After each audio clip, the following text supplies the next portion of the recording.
Saúde. Hoje nós vamos dar continuidade ao ciclo de palestras sobre doenças infecciosas aqui do NUTEDS, o Núcleo de Tecnologia em Educação e Saúde, né, aqui da UFC.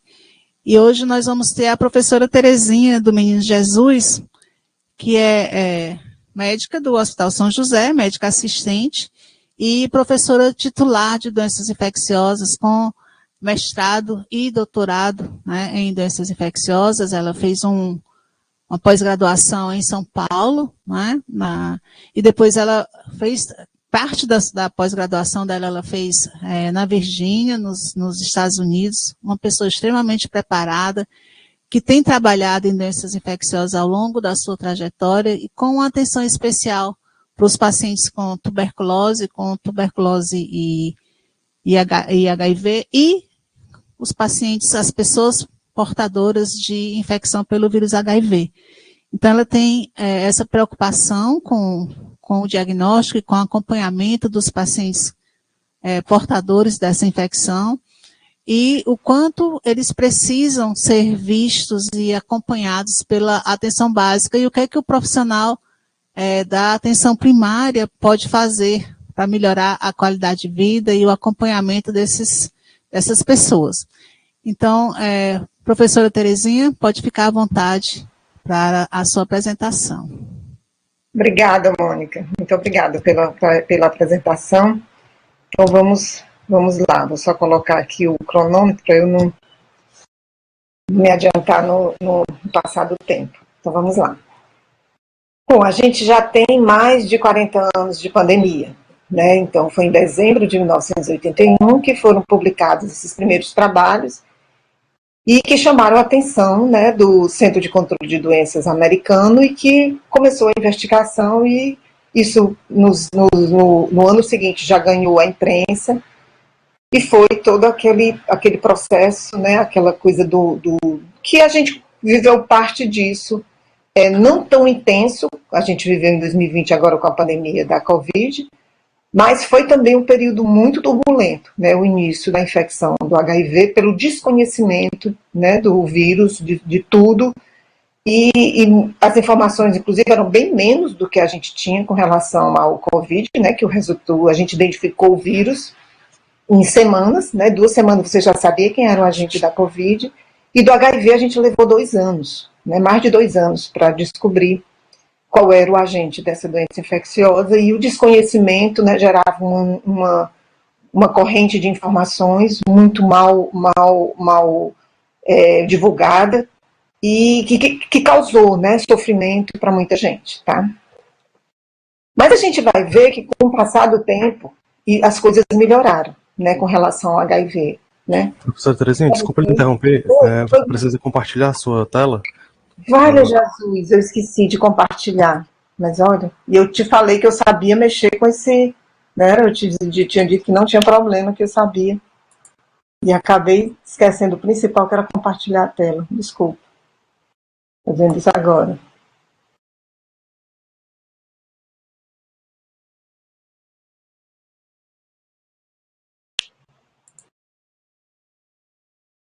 Pronto, tá certo agora? Perfeito, agora sim.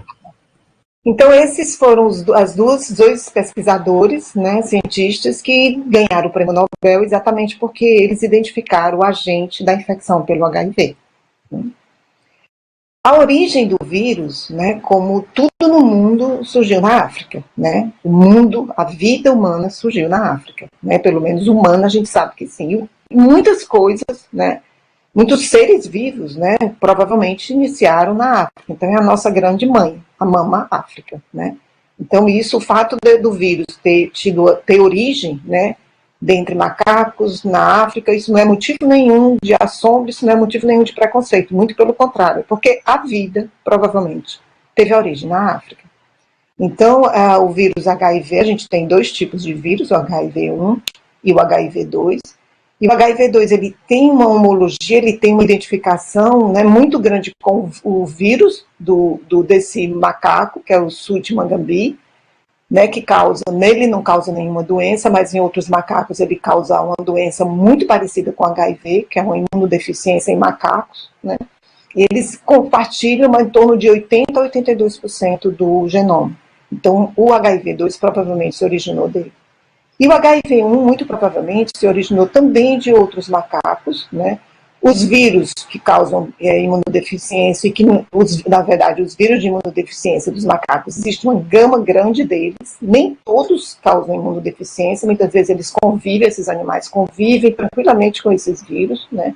E alguns eles podem causar doença grave, né? Como esse, que é o que causa em macacos, né? Que inclusive eles são usados como laboratório, né? Como nos métodos laboratórios de testagem de medicamentos. Então, o HIV1 tem dois grupos principais, o M e o P. Eles se originaram também, né, de macacos, de chimpanzés e de gorilas também africanos. E a transmissão, né, mais do que conhecida, inclusive isso foi determinado muito antes de se descobrir que o vírus, né, a identificação do vírus HIV, já se identificou as vias de transmissão e que a principal delas era a via sexual.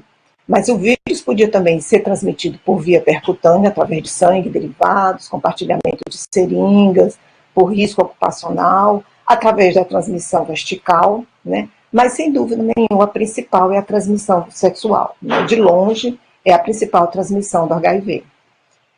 Ela pode ser tanto heterossexual como homossexual. A gente sabe que existe um risco maior na prática da relação homossexual, do homem que faz sexo com o homem, pelo fato do sexo anal ele ser muito mais traumático. A mucosa anal ela é frágil, né? Então ela permite, ela sofre lacerações que facilitam a exposição à corrente sanguínea do material. O sêmen, né, ele fica, né, mais tempo junto às mucosas, né? E as células dendríticas se expõem facilmente na mucosa, né? E o trauma ele facilita a infecção dessas células, né, pelos micro-organismos, né, pelo vírus que estaria no sêmen contaminado. A transmissão ela é 8 vezes maior, né, de homens para mulheres, tá? E a associação com outras IST é extremamente comum. Então vamos ver com esse slide, né, como é que está a epidemiologia, como é que está a estatística global. Tá? Então, no mundo todo, atualmente, a gente tem 39 milhões de pessoas que convivem com HIV. Tá? 1,3 milhões dessas pessoas adquiriram HIV só no ano de 2022. Tá? E 630 mil pessoas também morreram só no ano de 2022 com doenças por causas relacionadas ao HIV. 29 milhões tiveram acesso a TAV no ano passado, 85 milhões, né, é o total de pessoas infectadas, né, desde 81, somando vivos e mortos, né, e 40 milhões foram os que morreram desde o início da pandemia. E esses números querem dizer o quê? Né, isso a gente está melhor, a gente está pior, né? Então, comparando, né, 2021 com os anos anteriores, a gente vê que o número de infecção caiu. Tá? 1,3 milhões, tá? Enquanto que a gente tem, em 95, a gente tinha 3,2 milhões. Né? Então, teve uma queda de 59%. Em 2010, nós tínhamos 2,1%, uma queda de 38%. E em crianças, essa queda também foi significativa. Em 2010, a gente tinha 310 mil crianças infectadas, né? E atualmente a gente tem 130 mil. Em termos de mortes, também a gente teve avanços. Né? Hoje a gente tem 630 mil mortes no ano de 2022, e em 2010 o número de mortes era 1,3 milhões. Teve uma redução significativa, tanto em homens como em mulheres. Certo? Então, onde estão esses pacientes com HIV? Né? A grande maioria, é na África. Tá? Então, 25, mas esses dados são de 2020. Então, a gente tem mais ou menos 25 milhões de pessoas infectadas pelo HIV só na África. A América tem 3,7 milhões, no sudeste da Ásia 3,7 também, na Europa um pouco menos, no Mediterrâneo um pouco menos, né? E no Pacífico Ocidental a gente também tem menos. Tá? E no Brasil, né, desde o início da pandemia, né, se a gente somar todos os casos, já passou de 1 milhão de casos de AIDS. né? Houve um aumento significativo porque na década depois de 2010, a gente passou a notificar também pacientes HIV, porque o tratamento passou-se a notificar os pacientes que iniciaram o tratamento. E o tratamento do HIV passou a não ser mais só no momento que ele tem abaixo de 310 de CD4. Passou a ser qualquer pessoa com HIV, ele é tratada. Então, isso fez com que aumentasse o número da identificação de casos de HIV. Então, a gente tem um número hoje, né, acima de 1 milhão de casos. Então, na verdade, não seria nem casos de AIDS aqui, vou até corrigir, seria casos de HIV. Então, queda de 26,5% na detecção. Em 2011, a gente tinha 22,5 casos. Em 2021, esse número caiu para 16,5 casos por 100 mil habitantes. A razão de sexo continua muito mais homens do que mulheres infectadas pelo HIV. Em 5 anos, a queda foi de 35,4% na taxa de detecção. Em 2009 era 1,8%, em 2021 passou para 1,2%. A detecção em gestantes, né, geralmente tem ficado estável, e houve uma queda na mortalidade de 26% de 2014 a 2021. Tá? O que chama muita atenção no Brasil é a prevalência do HIV quando a gente divide dentre as populações estudadas, né? Então, na população em geral, a gente tem mais ou menos um risco de 0,4%, tá, de infectados pelo HIV. Mas se a gente for dar um olhar específico, principalmente sabendo que o risco de transmissão é sexual, a gente vai encontrar que entre mulher trans é absurdamente superior o risco de transmissão, né, a prevalência de pessoas infectadas pelo HIV nessa população. Chega a 31%. Em homens que fazem sexo com homens, no município de São Paulo, em torno de 15%. Em torno de 10% também, né, de HSH no mundo, isso em 2010. No usuário de crack no Brasil, em torno de 6%. E usuário de droga em geral, em torno de 5%, um crack um pouquinho mais. E em mulheres profissionais de sexo, em torno de 5%. Tá? Então, o ciclo replicativo do HIV foi uma coisa muito importante quando ele foi definido, porque passou a ser o alvo da terapia antirretroviral. Foi identificar exatamente a entrada do vírus, a transcrição, né, que você precisa ter o receptor CD4, você precisa de um correceptor. Então, foram criadas drogas que inibiam a adesão ao receptor. Hoje a gente tem drogas que inibem o correceptor. Esse material genético, a transcrição, a gente tem inibidores, foi o primeiro, né, tratamento da AIDS, do HIV, foi inibir a transcriptase reversa. Mais recentemente, a gente teve a inibição da integração desse DNA recém-transcrito para o DNA da célula. Né? Hoje em dia, o mais potente antirretroviral que a gente tem são os anti-integrase. E bem antes dos inibidores de integrase, a gente teve os inibidores de protease, que são responsáveis pela montagem do vírus, que permite que ele seja produzido, né, levado para fora da célula através da destruição da célula que ele infecta e permitindo que ele infecte outros linfócitos, né, outras células. Então, as células alvos do HIV, a gente tem as células dendríticas, que são aquelas que primeiro recepcionam o vírus quando ele entra no organismo, e os linfócitos TCD4, né? E a gente tem aqueles que são considerados reservatórios virais, que são macrófagos, monócitos, né? Aquelas células que se dividem lentamente, as células, né, precursoras da medula, e da micróglia também são considerados reservatórios virais, porque, principalmente essas células da medula, porque essas células progenitoras, porque elas se dividem muito lentamente, então esses vírus eles ficam por muito tempo dentro do organismo. Né? Quanto mais tempo esse vírus fica no organismo sem ser tratado, mais células são infectadas, né? E mais difícil um dia, né, seria eliminar esse vírus de dentro do organismo, porque muitas células são infectadas. Então, a história natural da infecção pelo HIV, se a gente realmente não fizer absolutamente nada com relação ao CD4 e carga viral, né, você tem aqui o momento da infecção. Então, você tem uma carga viral absurda, é um vírus novo, não tem nenhuma resposta imune montada para fazer frente a esse vírus. Então, eles né, ele se dissemina, se multiplica sem nenhum constrangimento, né? Por isso essa destruição absurda do CD4, né, que normalmente a gente tem de 800 a 1.200 células normais, né, de CD4. E ele cai, né, exponencialmente. Depois a resposta imune é montada, né, você tem a produção das citocinas, TNF, e aí ele consegue controlar um pouco essa infecção viral. Essa fase aqui é o que a gente chama de síndrome retroviral aguda, que inclusive, né, em torno de metade dos pacientes apresentam a sintomatologia nessa fase aqui. Essa fase é que se acredita que seja o momento maior de transmissão do HIV, porque você tem uma grande carga viral, né, então a transmissão ela é muito mais eficiente, porque a transmissão ela está diretamente relacionada com a carga viral. Pessoas com carga viral indetectável, elas não transmitem. Pessoas com carga viral indetectável, né, principalmente a partir de 5.000 cópias, o risco de transmissão já é muito maior, e isso cresce a depender da quantidade de vírus que você tiver circulando.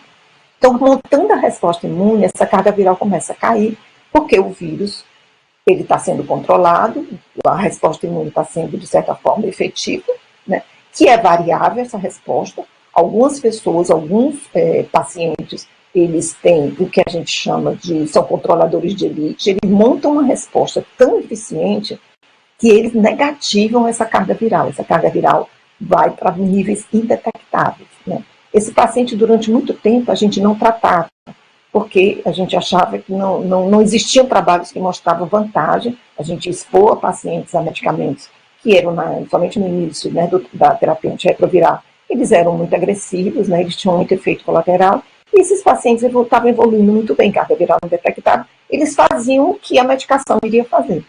Mas hoje em dia já é consenso que todo paciente infectado pelo HIV ele deve ser tratado, porque tem um quadro inflamatório que é mantido, que isso é deletério, né, ao organismo.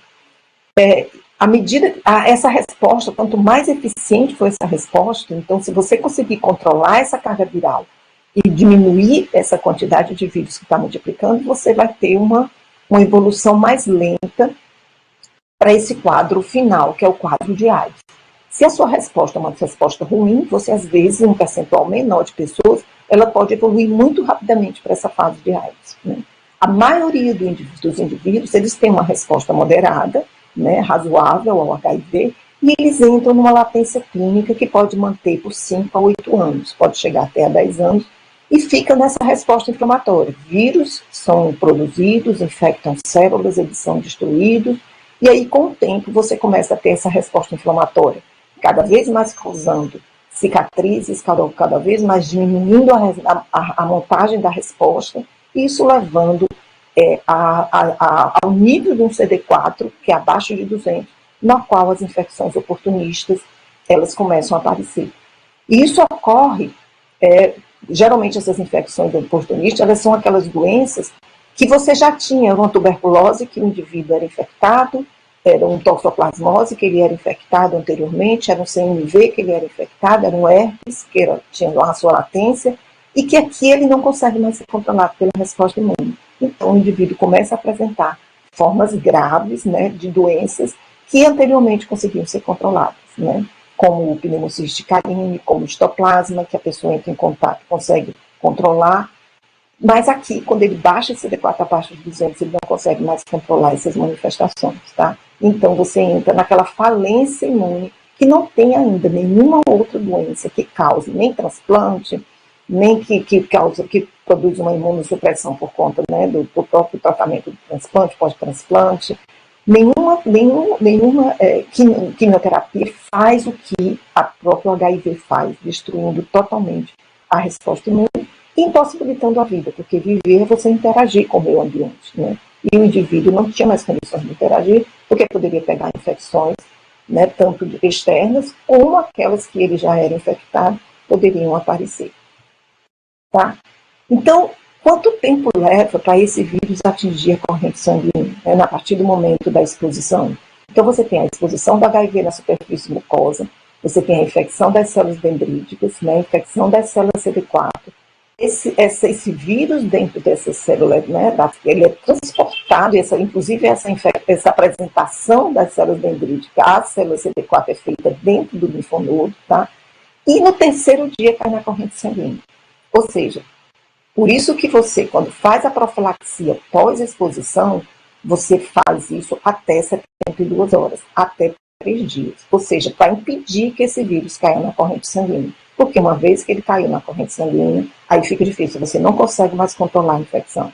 Então, aquela profilaxia pós-exposição, tanto sexual quanto por acidente, né, que a gente tem acidente pelo trabalho profissional, ela tem que acontecer exatamente até 3 dias, exatamente para até o período no qual o vírus está dentro do linfonodo regional. Depois ele cai na corrente sanguínea e se espalha para o restante, se dissemina para o corpo. Tá?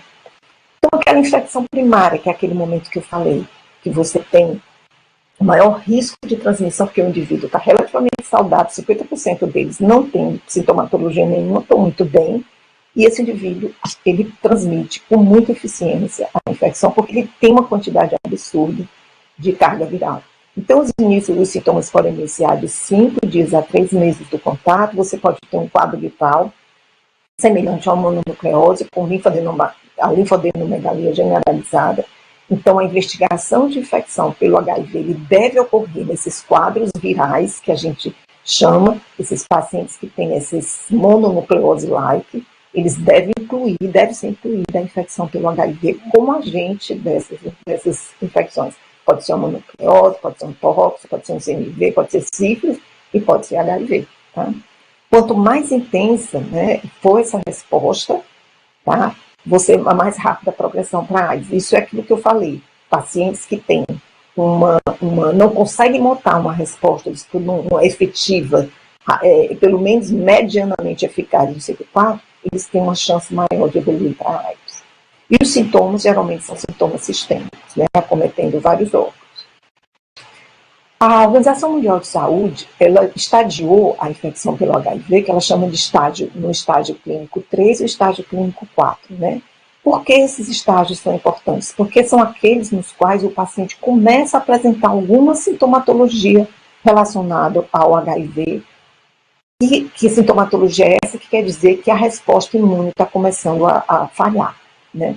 Então, esses perda de peso, diarreias, febre, candidíase, que era o que antigamente a gente chamava de pré-AIDS. Eram sintomas no qual o indivíduo tinha, que indicava, ele começava a ter candidíase de repetição, começava a ter infecções bacterianas de febre de repetição, começava a ter pneumonias de repetição, lembrando que alguma coisa podia andar errado com a resposta imune. Mas ele não tinha ainda uma infecção que caracterizasse realmente a falha do sistema imune. Quando isso ocorre, esse indivíduo é categorizado no estágio 4, que é aquele que define que o indivíduo tem AIDS, uma síndrome consumptiva que leva a uma perda de 10% do peso, uma pneumonia por pneumocístico, sarcoma de Kaposi, uma tuberculose pulmonar e extrapulmonar, uma leishmaniose disseminada, micose disseminada, criptosporidiose intestinal que ele não consegue controlar, a toxoplasmose, né? E essas doenças, citomegalovírus, retinite por citomegalovírus, né? E tem também a histoplasmose disseminada, que é uma infecção também muito comum, muito corriqueira aqui no nosso meio de pacientes com AIDS. Então, esses aqui são alguns exemplos, né, dessa estágio 3 da Organização Mundial de Saúde, que é a dermatite seborreica. Então, dermatite seborreica, de início recente no adulto, deve fazer parte da investigação a sorologia para o HIV, assim como a leucoplasia pilosa, assim como a apresentação de candidíase oral. Herpes zoster, né, se você for examinar um paciente, você encontra uma cicatriz costal, né, com certeza você deve, isso lembra, é muito característico a cicatriz pelo herpes zoster. Então, o herpes zoster, ele pode ter nessa fase inicial. Então, quando você estiver examinando o paciente, já pergunta, isso aqui foi um cobreiro, isso aqui foi uma apresentação de herpes zoster. Isso deve levar você a investigar esse paciente com uma sorologia anti-HIV. Eu gosto muito desse slide porque ele mostra, né, a quantidade, ele faz uma relação entre o CD4 e o vírus. Então, à medida que o seu CD4 vai caindo, você começa a aparecer as manifestações que identificam que alguma coisa está acontecendo, que está prejudicando a resposta imune. Quando você chega no CD4 350, que antigamente era limite para a gente iniciar a terapia antirretroviral, você começa a ter exatamente aquela sintomas da AIDS, né, que seria exatamente, né, a classificação 3 da Organização Mundial de Saúde, que você tem candidíase genital de repetição, aparece o herpes zoster, você pode ter uma tuberculose parecida com imunocompetente, até cavitária, mas pneumonia, sinusite de repetição. Se ele não for descoberto aqui, se os pacientes progredir mais ainda na doença, ele vai cada vez diminuir esses soldadinhos, né, e cada vez aumentar a quantidade de vírus. E aí vão aparecer as manifestações relacionadas à AIDS, propriamente ditas, que é aquilo que eu comentei no slide, aquelas doenças que eu comentei. E isso se aprofundando mais ainda, o CD4 dos 50, você começa a aparecer micobacteriose não TB, câncer, sarcoma de Kaposi, linfomas, que são praticamente indicativos de que o paciente tem uma imunodeficiência realmente muito grave e esse paciente pode, em grande risco, evoluir para óbito. Tá? E agora a gente vai ter algumas apresentações desses quadros, né, de AIDS, que é a pneumocistose, que pode dar um infiltrado intersticial, o doente dá geralmente sintomas respiratórios, uma hipoxemia importante, e muitas vezes em pacientes que eles eram muito imunossuprimidos, a resposta inflamatória ela era tão baixa que às vezes o raio-x chegava a ser normal. Na época você não tinha tomografia tão disponível, se a gente está falando dos anos 80, então você praticamente tinha muitas vezes somente o raio-x. E o raio-x era normal e aquele paciente às vezes passava até como se fosse uma síndrome de ansiedade, porque ele tinha muita dispneia e o raio-x era praticamente normal. O tempo mostrou que os outros exames mostravam que tinha alguma coisa acontecendo com ele tinha emagrecimento importante, ele tinha candidíase oral, ele tinha outros aspectos, né, que favoreciam o diagnóstico de AIDS, e foi daí que se concluiu que a resposta inflamatória era tão pequena na época, né, na época se concluiu que a resposta inflamatória era tão pequena, que o paciente não conseguia produzir um raio-x, né, uma resposta inflamatória que pudesse caracterizar uma imagem. A TC não, a TC você já consegue visualizar o processo inflamatório. Tá? Então, a tuberculose pulmonar ela pode ser muito intensa, né, porque o paciente não tem praticamente combate ao micobactéria e a doença pode agraçar de uma forma disseminada. Principalmente este pulmonar, cometendo linfonodos, acometendo pele, né, dando esses quadros bem exuberantes.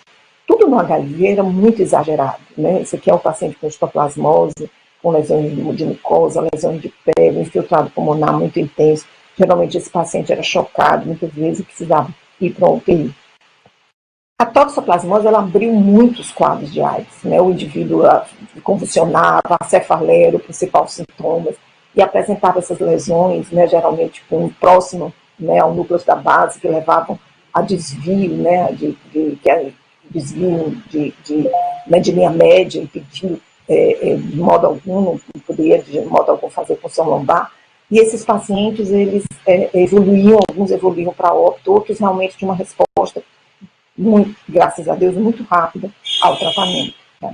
O calazar é uma doença que pode se caracterizar de forma oportunista. O calazar, na verdade, a leishmaniose visceral, ele é um espectro, né? Você tem aquelas formas bem graves, mas você tem aquelas formas mais leves, que o paciente tem, às vezes, a leishmania, e praticamente só é diagnosticado quando faz uma sorologia. Esses pacientes com HIV, eles desenvolvem uma doença oportunista, uma doença grave, e que se eles tiverem um CD4 muito baixo, às vezes você não consegue curar essa infecção pela leishmania. E o paciente fica tendo recidivas. A gente teve doentes, inclusive, que perderam o rim, de tanto tratamento que foi necessário ser feito com a fotericina B. Né? Daí a grande vantagem de você diagnosticar um paciente, né, mais precocemente, para evitar, né, todas essas comorbidades associadas. Tá? O trato digestivo, né, muito acometido na infecção pelo HIV. Herpes, a gente via pacientes que tinham uma lesão de herpes de repetição, porque tinham um CD4 ainda bom, lesões pequenas, né, lembrando que você vê no nome competente, mas muito acentuado, esse aqui parecendo mais como um HPV, mas não é. Isso aqui era um herpes simples, dessa forma tumoral, causada exatamente pela má resposta, né, ao herpes. Aqui o sarcoma de Kaposi, né, esses tumores vinhosos que a gente tem, que às vezes podem crescer, né, dando esse aspecto exofítico. O HPV, né, essa forma exagerada.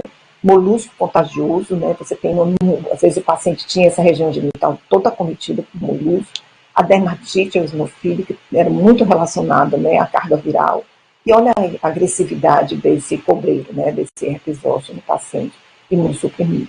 A retinite foi muita causa de cegueira, de perda de visão em pacientes com HIV. Era considerada e é considerada uma doença, uma urgência, né, médico, você tem que iniciar rapidamente, fazer o diagnóstico, iniciar o tratamento.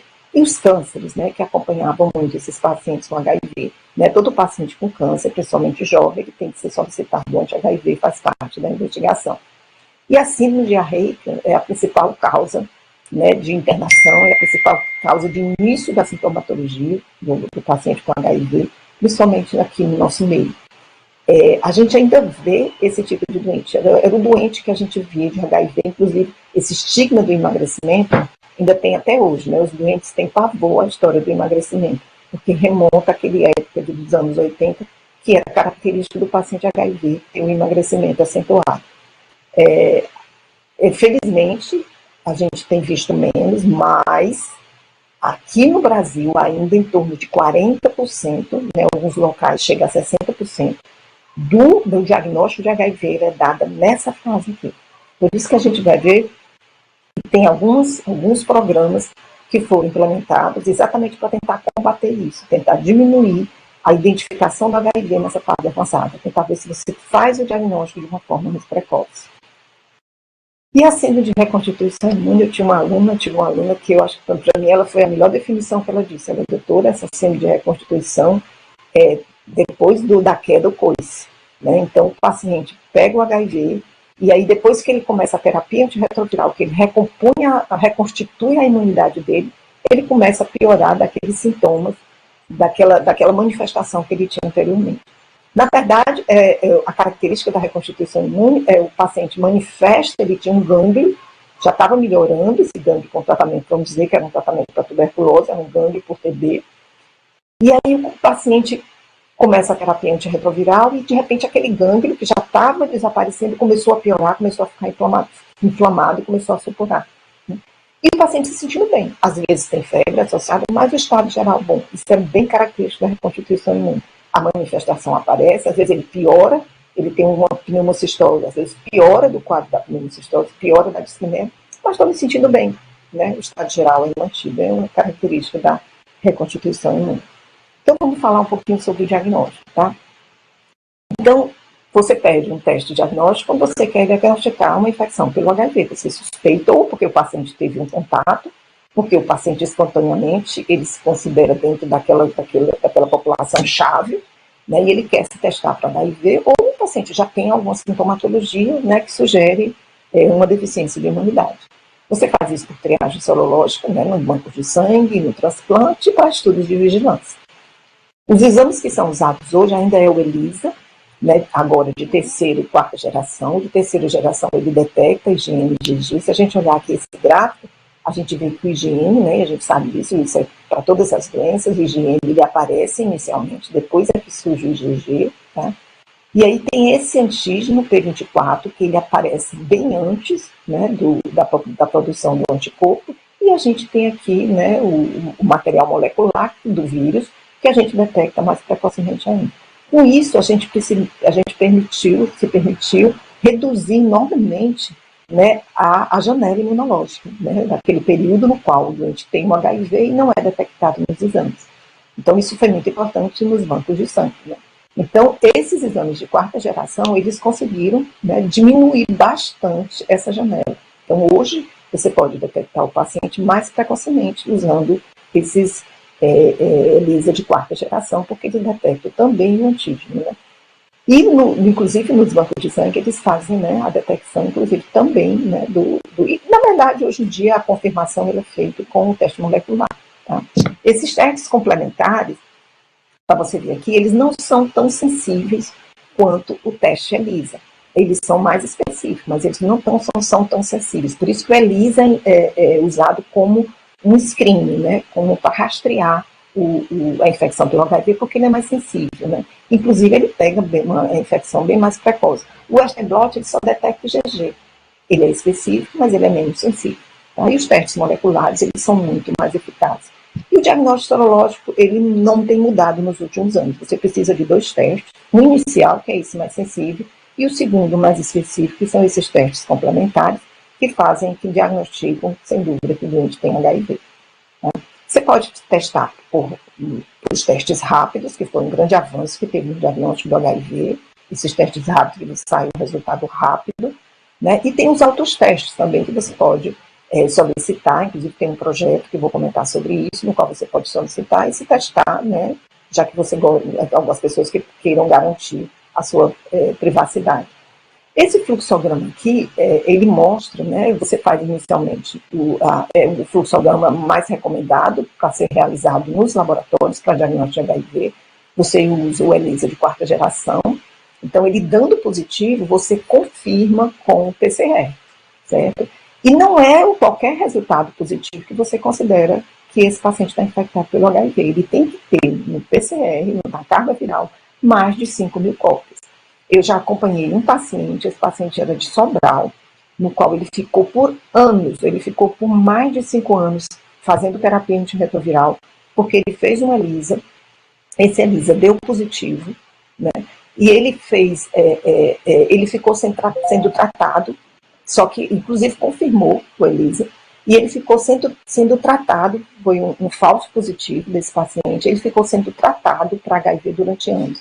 Até que uma médica, fazendo uma revisão do prontuário dele, encontrou uma carga viral que era só de 90 cópias antes de ter iniciado a terapia antirretroviral. Ela estranhou e ela repetiu o teste da sorologia HIV, que dessa vez veio negativo. E aí, o interessante é que esse paciente, depois, ele foi diagnosticado, né, com uma outra doença, que é o síndrome de Jogo, porque ele persistia com diarreia, né, e ele achava que na época que ele estava tomando os antirretrovirais, ele não tinha diarreia. Então, muito provavelmente, algum dos antirretrovirais tinha alguma ação sobre a síndrome de Jogo em que esse paciente não apresentava diarreia. Mas depois ele foi tratado com Bactrim e tudo, ele evoluiu bem. Mas é muito importante a gente entender que não é qualquer resultado positivo de PCR que diz que confirma a infecção pelo HIV. Você tem que ter mais de 5.000 cópias. Certo? Ele não é adequado, esse tratamento, essa infecção, para controladores de elite, que são aqueles indivíduos que têm carga viral, que conseguem montar uma excelente resposta imune e que o vírus não se divide, não se multiplica. Então, para esse paciente, você tem que usar ainda aqueles Western blots, aqueles imunoblots, né? Porque ele não, o PCR já para eles vai dar indetectável, tá?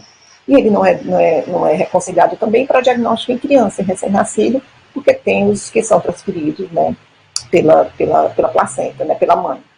E ele também não é recomendado para quem se infecta pelo HIV-2.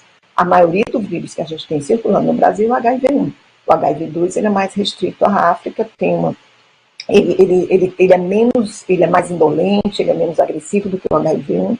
Então, pacientes, né, a gente recebe muitas pessoas vindo da África, então é importante a gente estar atento que, né, alguns testes podem não confirmar porque o paciente pode estar infectado pelo HIV-2, então é importante ter isso em mente, tá? E uma vez diagnosticado, quais são os exames complementares que você vai utilizar, né?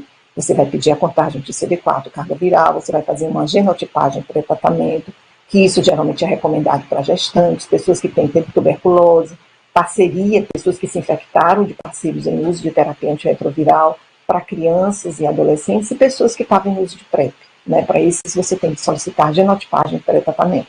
Isso não quer dizer que você vai aguardar a genotipagem para iniciar o tratamento. Você inicia o tratamento estabelecido e depois você ajusta, dependendo do resultado da genotipagem que você pede.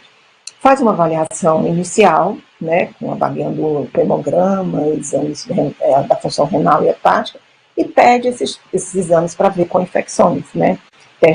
O VDRL, o teste rápido para sífilis, o LF-LAN, que é uma detecção de lipoarabina humanano, que é um componente da parede do Mycobacterium tuberculose, e ele é muito sensível para diagnóstico de tuberculose em paciente HIV, para imunocompetente, a sensibilidade dele é muito baixa, para imunossuprimido, como a quantidade de micro-organismos é maior, a sensibilidade é muito boa. Então, ele está sendo usado porque tuberculose é uma doença, é a principal, a tuberculose é a principal causa de morte em paciente com HIV, em paciente com AIDS.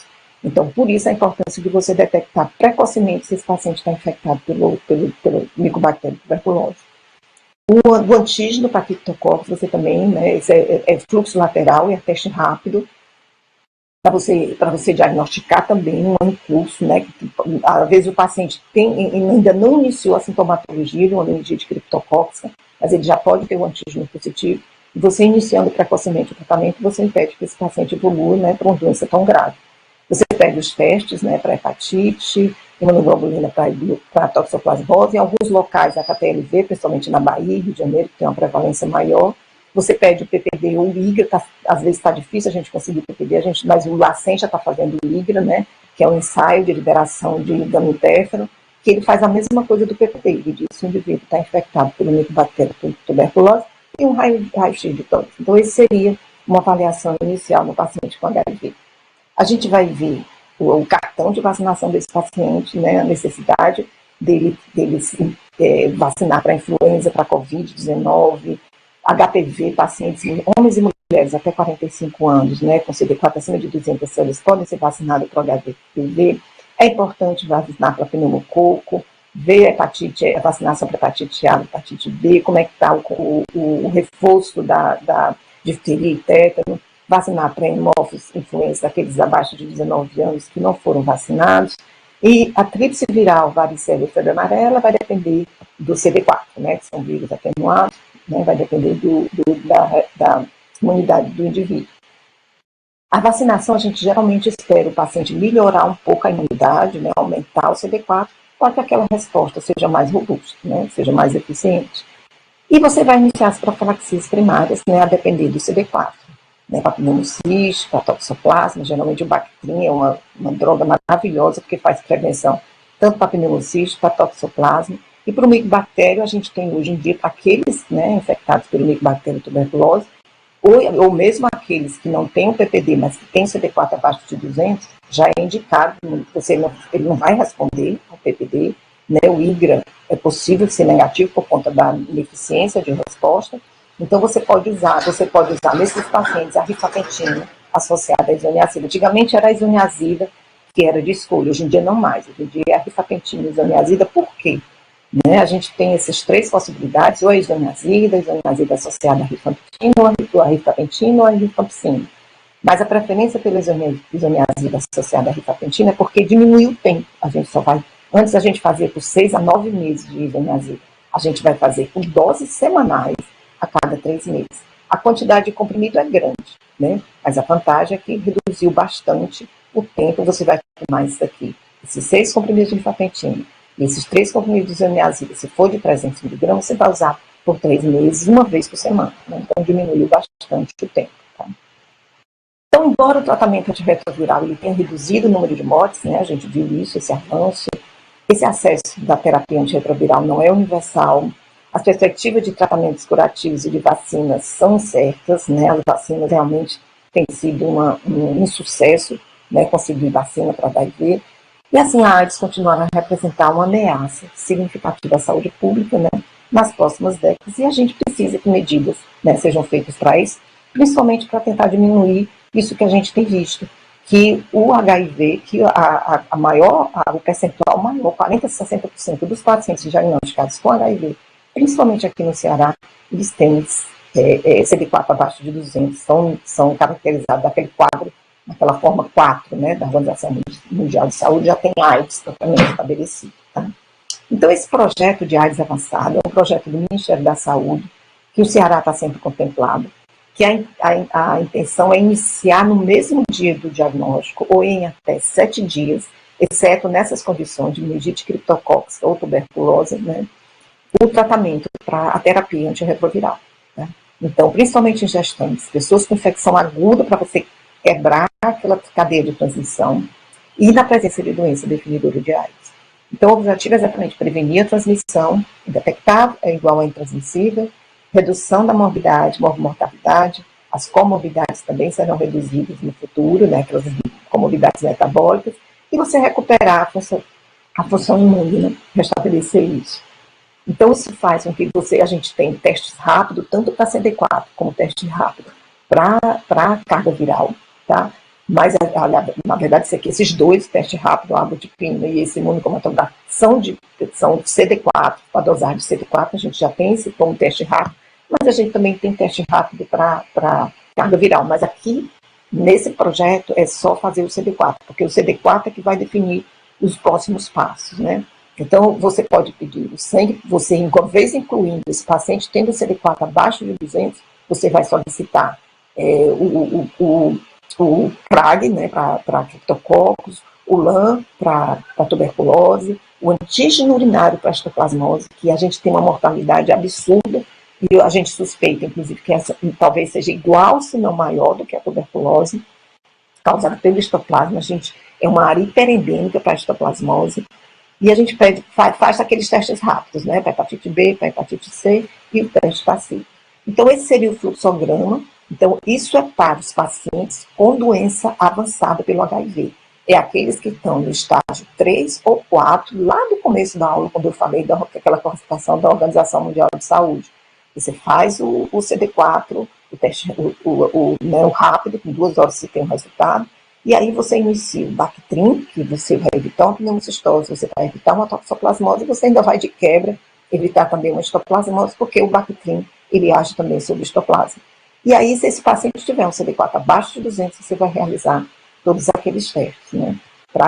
Identificando algum deles positivos, seja para criptococcus, você vai fazer uma punção lombar e vai iniciar o tratamento preventivo para criptococose, vai iniciar o tratamento para tuberculose, se o LAN tiver dado positivo, o LF-LAN positivo, você vai iniciar o tratamento para tuberculose, e se o teste rápido, né, para histoplasmose, que a gente já tem disponível, né, do Maravista, der positivo, você vai iniciar o tratamento para histoplasmose.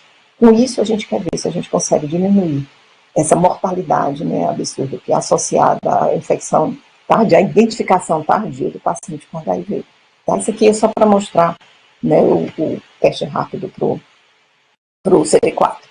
E aí, tratamento, né? Então, como é que a gente monta um esquema de terapia antirretroviral altamente ativo? A gente tem vários inibidores de transcriptase reversa, né? O AZT foi o primeiro que surgiu, depois surgiram outros, tá? A gente já avançou muito na terapia antirretroviral, tá? Antigamente, era muito comum, a gente esperava, né, o início do tratamento. Hoje, como eu já comentei antes, não, todo paciente HIV tem que ser tratado.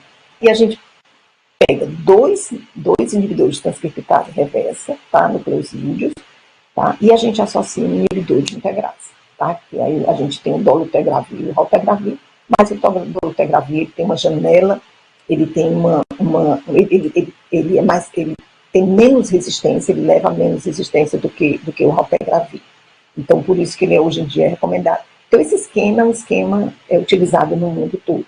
Ele existe já com a associação de um comprimido, ele já foi aprovado na Anvisa, mas ainda não faz parte do Conitec, né? Ainda não faz parte do programa, então ele não está disponível ainda, mas é uma coisa que a gente está esperando acontecer, enfim, mais tardar próximo ano, e o paciente puder voltar a tomar, como ele tomava antes, quando era o efavirenz, né? Que existe a associação tenofovir, lamivudina e efavirenz, mas o efavirenz, ele dá muitos efeitos colaterais, diferente do dolutegravir, que é muito microtolerado, né? Então, a gente dá preferência a esse esquema, né? Só em situações no qual o paciente não possa realmente, é que você opta por inibidores de protease, né? Que tem o atazanavir e o darunavir.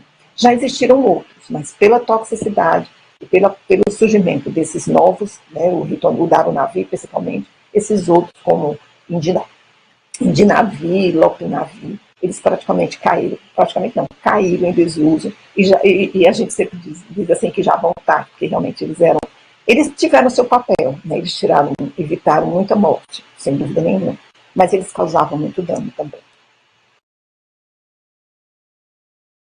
Então, aqui já comentei do tratamento inicial, aí um pouquinho sobre a toxicidade principal do tenofovir, que é a toxicidade renal, a toxicidade óssea, né, do dolutegravir, a toxicidade, somente ele leva um pouquinho de obesidade, isso tem que ser conversado com o paciente, ele pode levar, alguns pacientes se queixam que aumentam o peso, alguns pacientes se queixam que ele dá um pouquinho de cefaleia, que ele dá um pouquinho de sonolência, a gente orienta a tomar durante o dia, pela manhã, para evitar esse efeito colateral.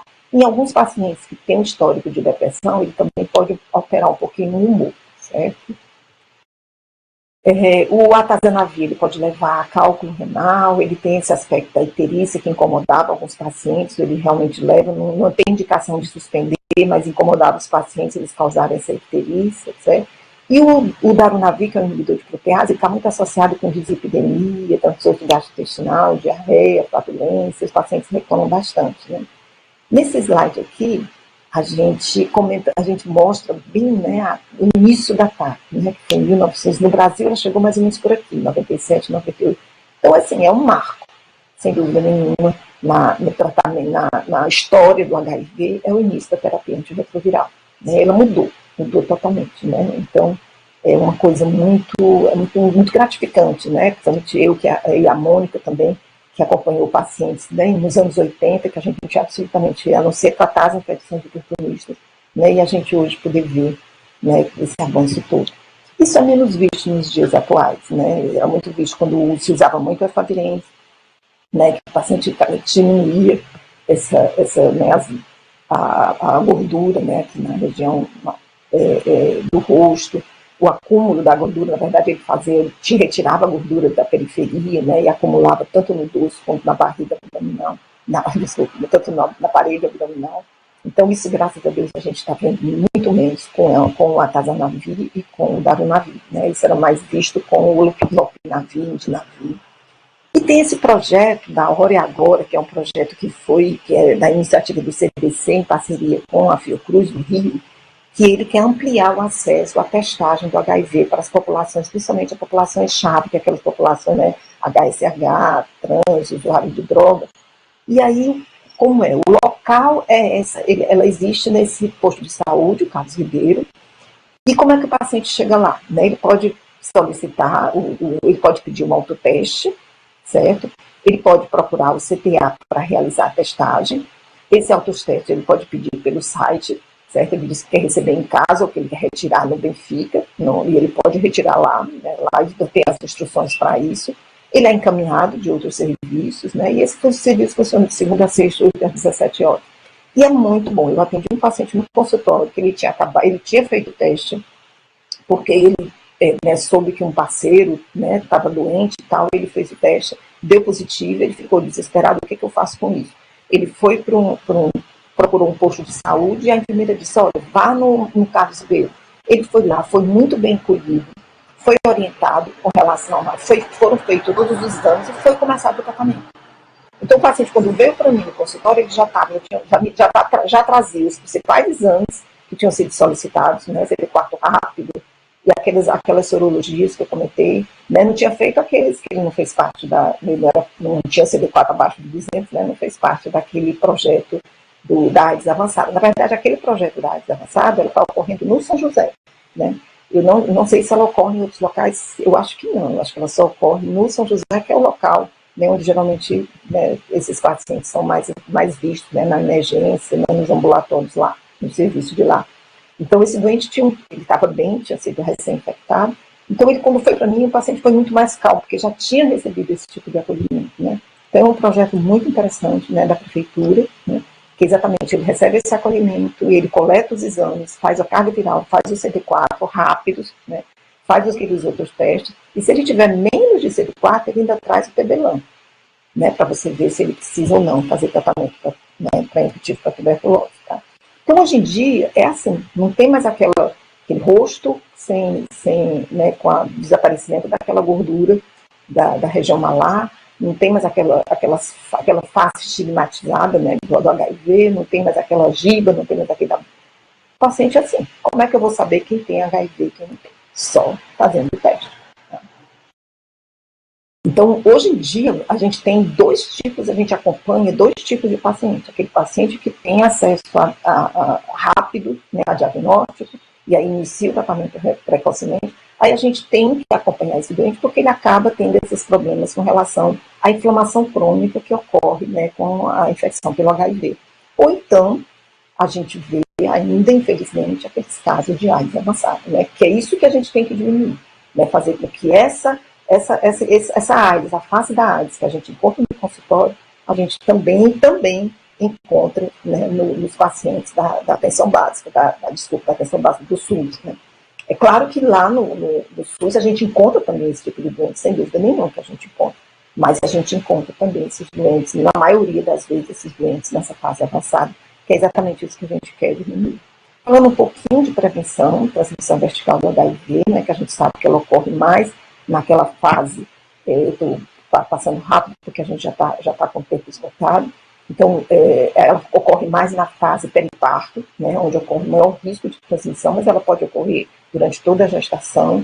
O esquema preferencial também é o mesmo que a gente usa para pacientes, né, com HIV. Tá? Hoje em dia, o que mudou muito, né, foi em relação ao acompanhamento dessa gestante. A gestante em terapia antirretroviral, com carga viral indetectável, na 34ª semana, você não precisa mais fazer o AZT injetável no momento do parto. Você só mantém a TAV da paciente. Tá? Quanto ao recém-nascido, você classifica esse recém-nascido com alto ou baixo risco. O baixo risco é aquele que vem de mãe que está usando a TAV e com carga viral indetectável a partir da 28ª semana e sem falha de adesão. Todo o resto é considerado alto risco. E nisso você vai definir que profilaxia você vai fazer no recém-nascido. Se ele é de baixo risco, ele vai tomar só AZT oral. Se ele é de alto risco, a depender da que semana que ele está, 37 semanas ou mais, ele vai usar o Valtegravir. Se ele tem entre 34 e 37 semanas, ele vai usar a nevirapina, né, todos usando AZT e PCC nessa situação de alto risco. E se ele tem menos de 34 semanas, ele vai usar somente o AZT. Tá? Isso tudo vocês encontram no Manual de Transmissão Vertical do PCDT, né, do Ministério da Saúde. Tá? Falando um pouquinho sobre transmissão, eu vou correr aqui um pouquinho, isso aqui acho que vocês já sabem, sobre a exposição, né, tanto sexual quanto a exposição por acidente ocupacional. O esquema preferencial é o tenofovir, lamivudina, dolutegravir por 28 dias. Certo? Esse é o da exposição sexual, é o mesmo. E a profilaxia pré-exposição, que é uma outra ferramenta que está sendo usada para você evitar a transmissão do HIV. Tá? Então, pessoas que se expõem com muita frequência, pessoas que são parceiros de indivíduo que tem HIV, mesmo que esse indivíduo ele tome a medicação normalmente, seja indetectável na carga viral, se você quiser também ter domínio sobre a sua prevenção, você pode fazer profilaxia para exposição. Esse esquema ele é feito com tenofovir, lamivudina, tenofovir entricitabina, que é também um tipo, como se fosse a lamivudina, muito parecida, a molécula. E geralmente a indicação é que as pessoas que programam a sua relação sexual. Você tem relação sexual menos de 2 vezes. Aqui, desculpe, você quer que se você for fazer a PrEP sob demanda, você tem 2 possibilidades.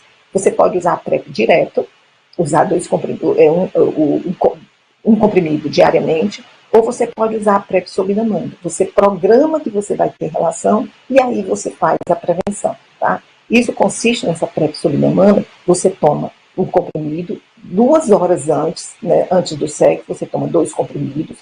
No momento, né, 24 horas após a relação sexual, você toma um comprimido, e 24 horas após a segunda dose, você toma um comprimido. Tá? Esses são os locais na qual você pode encontrar orientações e você pode ser incluído receber essa profilaxia pré-exposição, tá? A PrEP. Tá? Isso é uma ferramenta muito importante na prevenção da infecção. Provavelmente, né, o Brasil já aprovou, né, o cabotegravir para injetar, que é uma droga injetável, que provavelmente você usa uma aplicação a cada 2 meses, e provavelmente ela vai substituir a PrEP oral, né, principalmente aquela população, pelo menos vai ser uma opção a mais, principalmente aquelas populações de difícil acesso. Tá? E as estratégias de cura, né, hoje em dia são várias, né, existentes. O que está mais avançado é aquela na qual você tem que eliminar os reservatórios, eliminar no sentido de não destruir a célula, mas fazer com que ela estimule essas células a se dividirem, com isso produzirem o vírus, e você tomando a medicação conseguir destruir, né? Impedindo que ele infecte novas células. Né? Você fazendo isso, você cada vez estimulando mais essas células, você a liberar esse vírus, você conseguiria esgotar esses reservatórios. Né? Mas isso é uma coisa que ainda está, a gente já conseguiu alguns avanços, né? A gente já tem cura, né? Geralmente é noticiado casos de cura do HIV, mas comparado com os 40 milhões, né? 39 milhões que a gente tem, né? É muito pouco ainda. Tá? Um pouquinho sobre prevenção, a camisinha ainda não pode jamais ser esquecida. E os desafios ainda são muitos na prevenção, tratamentos, né? HIV afeta aqueles anos mais produtivos do indivíduo, afeta famílias, né? Ainda tem uma carga importante de culpa, né? A gente avançou muito, como vocês viram, né? Sobre tanto na parte de prevenção quanto na parte de tratamento, enormemente. Mas eu acho que a gente não avançou na mesma medida com relação ao preconceito. Isso aí a gente ainda precisa trabalhar muito, tá? Então, muitos dos países atingidos pelo HIV também enfrentam doenças infecciosas, insegurança alimentar, outros problemas globais. E, além disso, a pandemia da Covid, ela interrompeu a resposta ao HIV. Muitos dos aspectos, né, que estavam sendo encaminhados ou que iam ser iniciados, acabou atrasando por conta da pandemia do HIV. E aí a história mostra que as respostas ao HIV são bem sucedidas quando ocorrem as seguintes situações: um forte compromisso político, você segue as evidências científicas, há um financiamento confiável e adequado, e quando você consegue reduzir desigualdade e discriminação. Gente, é isso, e eu só tenho a agradecer, e desculpe, eu passei um pouquinho da hora.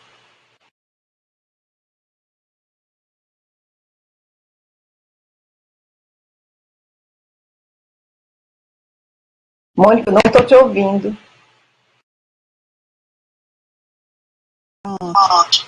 Agora sim. Então, antes de mais nada, a professora Terezinha, brilhante aula, muito esclarecedor. E parabenizar e agradecer, né? E eu queria fazer uma pergunta, eu sei que foi falado, Terezinha, mas eu gostaria que, se você pudesse fazer, porque assim, um problema que a gente vê, né, que a gente acompanha, que você já citou também, é que o paciente frequentemente chega numa fase muito avançada da doença, né, para ser diagnosticado, para ser iniciado o tratamento. E às vezes ele conta que já foi na UPA algumas vezes, que já foi no posto de saúde com algum sintoma, e que só agora, nessa última vez, é que alguém suspeitou de HIV. Então, qual é o paciente que, chegando na UPA ou chegando no posto de saúde, teria indicação de fazer o teste rápido, e qual é o paciente que não tem? Né? Então, assim, quando que o profissional que está atendendo o paciente na unidade de saúde básica ou na UPA, né, no serviço de pronto atendimento, deveria pensar e solicitar o teste anti-HIV para a gente tentar fazer esses diagnósticos mais precoces? Mônica, eu tive um paciente interessante. Eu acho que esses testes rápidos, eles podiam estar muito mais acessíveis. Eu acho que a gente, né, avançou algumas coisas, né, com relação a esses projetos todos que eu mostrei, mas, por exemplo, eu tive um paciente que eu atendi no consultório que ele foi se vacinar para a Covid. E aí tinha uma professora lá com uma pesquisa, a Marli Terezinha, estava lá com uma pesquisa, um cartaz dizendo: testes rápidos disponíveis para sífilis, HIV e hepatite. Aí ele, sabe o que eu vou fazer? Deu positivo. Então eu acho que assim, essa coisa de identificar o indivíduo que tem HIV, quando ele tem a AIDS, é fácil. Não é difícil você identificar, apesar não é nem fácil não, que acontece isso que você disse, que o doente vai, procura. Eu acho que é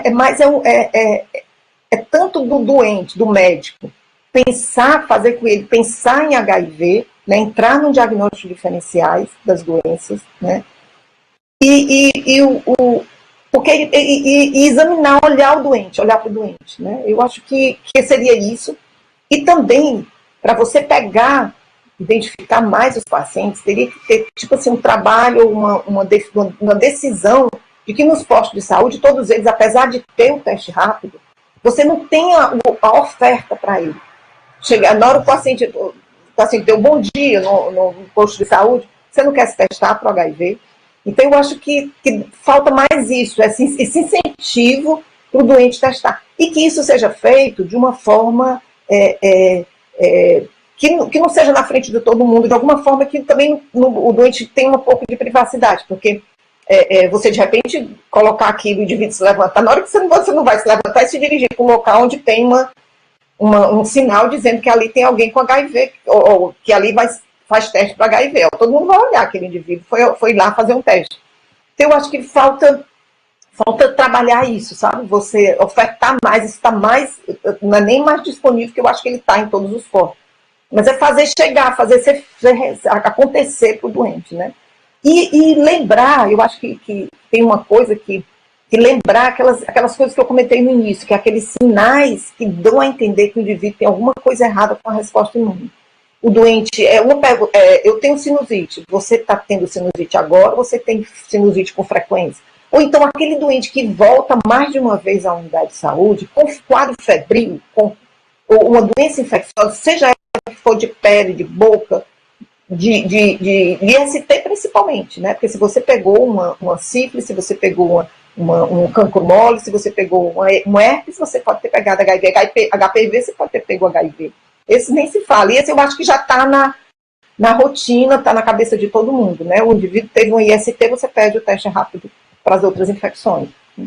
Mas eu acho que é isso, é olhar para o doente, a gente não olhar só para a tela do computador, olhar para o doente, e aquela pergunta, é a primeira vez que você está tendo isso? Se o doente está vindo, se ele está vindo mais de uma vez à unidade, repetidas vezes, tem alguma coisa errada. Ou aquela doença está acontecendo, o herpes está vindo de repetição, a candidíase é intratável, trata e volta, parece lesões de pele com frequência, né? São aqueles sinais iniciais, ou aparece um herpes zoster, né? Herpes zoster é um indicativo de que a resposta imune está baixa. O herpes simples é um indicativo que a resposta imune está baixa, né? Pode ser só porque o indivíduo passou por um estresse grande, né? E outra coisa, o herpes zoster, quando ele dá numa população imunocompetente, é uma coisinha leve, principalmente jovem. Uma coisinha leve, uma lesãozinha 2, 3, você pode até contar o número de bolinhas. Mas no indivíduo imunossuprimido, que já está numa fase de AIDS avançada, aquele 3 da fase da classificação da Organização Mundial de Saúde, a lesão é extensa. Não tem lesãozinha de cobreiro, não, uma lesão extensa. Então, essas coisas assim, extensas, exageradas, sempre pensar em HIV, sabe?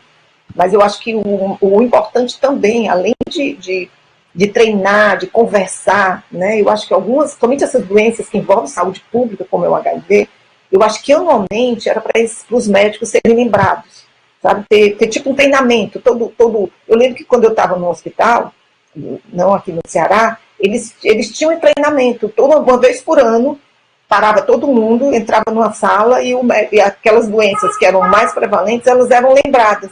Né? Eu acho que falta isso, sabe? Falta esse tipo de treinamento, parar e dizer, olha, hoje vamos discutir o HIV, essas doenças de interesse de saúde pública.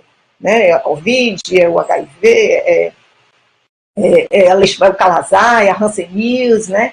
Que são essas doenças, né? Aquelas negligenciadas que a gente acaba esquecendo. Eu acho que seria isso.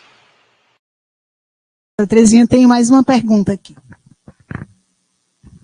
Olá, boa tarde. Parabéns, professora Terezinha. Maravilhosa a sua aula. Obrigada.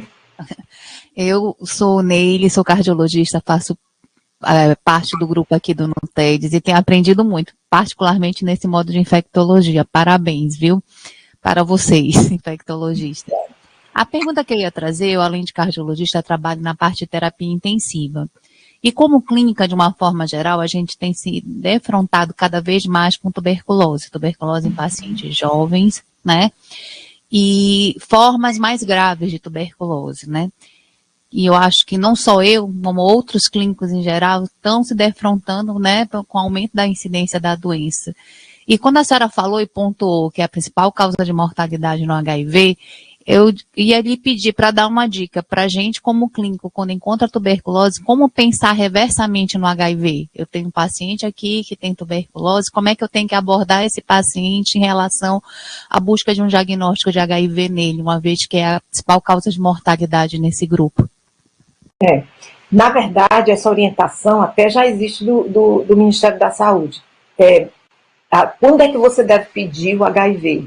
Gestante, sem dúvida nenhuma, paciente com tuberculose, paciente que teve uma doença uma infecção sexualmente transmissível, também paciente usuário de droga, paciente presidiário, paciente que vive em condição de rua, né, na abordagem. Então, ter tuberculose é igual a pedir o teste do HIV. Pode ser aquela tuberculose clássica, cavitária, porque o paciente muito imunossuprimido, ele não consegue fazer a cavidade. Porque para você fazer a cavidade, né, você precisa ter uma resposta imune na qual você agride o micro-organismo, causa uma necrose caseosa e aquilo é eliminado, né? Então, você tem uma resposta imune para você conseguir controlar o vírus e deixar ali dentro daquela cavidade. No paciente HIV, você não, em avançada, HIV avançado, você não tem isso. A doença, você vê aqueles infiltrados disseminados por todo o pulmão. Mas você pode pegar, se ele tiver um CD4 de 700, né, um CD4 normal, se o indivíduo imunocompetente tem tuberculose, quiçá o indivíduo com déficit imune, mesmo que seja leve ou moderado, que ainda tem um CD4 razoável, ele vai fazer uma tuberculose igual do imunocompetente. Então, toda tuberculose, seja do que for, tem que ser pedido o teste do HIV. Ele pode ser um paciente com HIV. É um momento para você dar o diagnóstico de infecção pelo HIV. Todo paciente com tuberculose.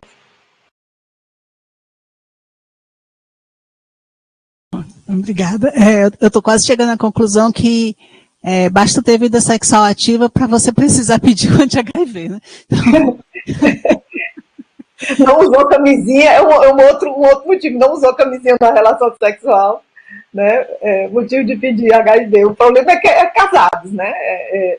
O HIV sempre foi um problema muito grande, porque quando você diagnostica, esse paciente que me procurou, depois de ter feito o teste rápido na fila da Covid, né? Quando ele me procurou, foi um drama, porque, né, ele teve que abrir a vida dele, né? Ele tinha relações extraconjugais, né? E a mulher, por sorte, a mulher foi negativa. A mulher dele foi negativa. Então ela chorou demais quando viu o resultado, né, que era negativo no consultório. Mas é bem complicado, né? É bem complicado porque, né, numa relação a dois, né, tanto homossexual como heterossexual, você tende a não usar o preservativo, né?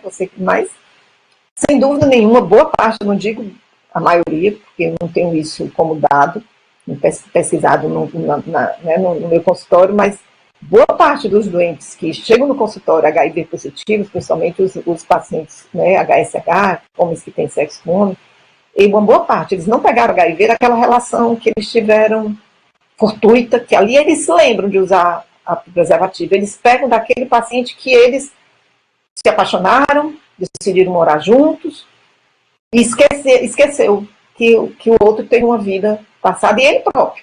Então, eles não se testam, né? Então, eu sempre recomendo, olha, eu sempre digo isso quando eu atendo adolescente.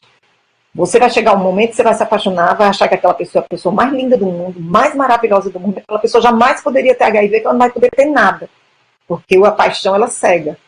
Então, aí você vai querer tirar a camisinha. Antes disso, você se teste e teste, os dois se testam, né? Porque eles não contam, certo? Então, quem numa relação é comum você não contar totalmente, porque a confiança é uma coisa que você vai adquirindo com o tempo, né? Tem até um aforismo que diz que você tem que comer uma saca de sal para você conhecer uma pessoa, né? Então, nem todo mundo conta que teve relações sexuais sem camisinha, né? Que não tinha esse cuidado todo, ou que alguns até já sabem que tem HIV, né? Não tomam o antirretroviral e infectam o parceiro, né? Que passam a conviver. Então, é bem complicado mesmo essa parte dessas interações, né, emocionais, emotivas e tudo. É bem complicado mesmo.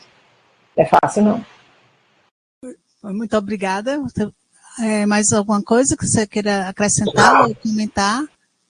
Não, estou bem. Só agradecer, né, a oportunidade. A gente acaba, quando a gente prepara uma aula, né, a Mônica sabe disso, né, quem prepara a aula sabe disso, a gente acaba aprendendo muito, né, sempre uma oportunidade da gente revisar, né. Eu fiquei muito feliz quando eu revisei essa parte da epidemiologia, que né, eu devo fazer algum tempo que eu não olhava, e quando eu vi realmente que a gente conseguiu avançar do ponto de vista de diminuir transmissão, infecção, morte, né, apesar de todas as dificuldades ainda que a gente tem, eu fiquei muito feliz, porque, né, a história do HIV, ela tem eu me identifico com a história da minha vida, porque eu decidi fazer infecto quando o HIV chegou. Né, eu me lembro do primeiro caso de HIV do HU, do Hospital Universitário. Eu cheguei a ver esse primeiro caso. Então, a gente não, né, fazia ambulatório, onde a gente saía do ambulatório se achando que era o fim do mundo, né, querendo ir para um lugar e relaxar, porque, pelo amor de Deus, era muito pesado. E hoje em dia, né, a gente... Né, é que eu falei, tem um preconceito que eu acho que é o mais difícil, mas um doente sai com 2 comprimidos réis, pequenininho, que você bota os dois na boca e engole. E esse doente passa a ter uma vida totalmente normal. Maria, é aquela coisa, a ciência realmente, né, não dá para entender como é que alguém pode negar a importância da ciência, porque realmente é tudo, né? Acho que a gente só consegue estar bem como a gente está hoje, assim, apesar de todas as diferenças, mas o bom da vida é porque a gente pode ver a ciência, a evolução da humanidade da ciência, né? E que ela seja mais disponível para todo mundo, né? Mais acessível para todo mundo. Assim, muito obrigada, parabéns, né? Estamos bastante satisfeitos e agradecidos por você ter aceito o convite. Acho que atingimos todos os nossos pontos, né, de objetivos, e muito obrigada.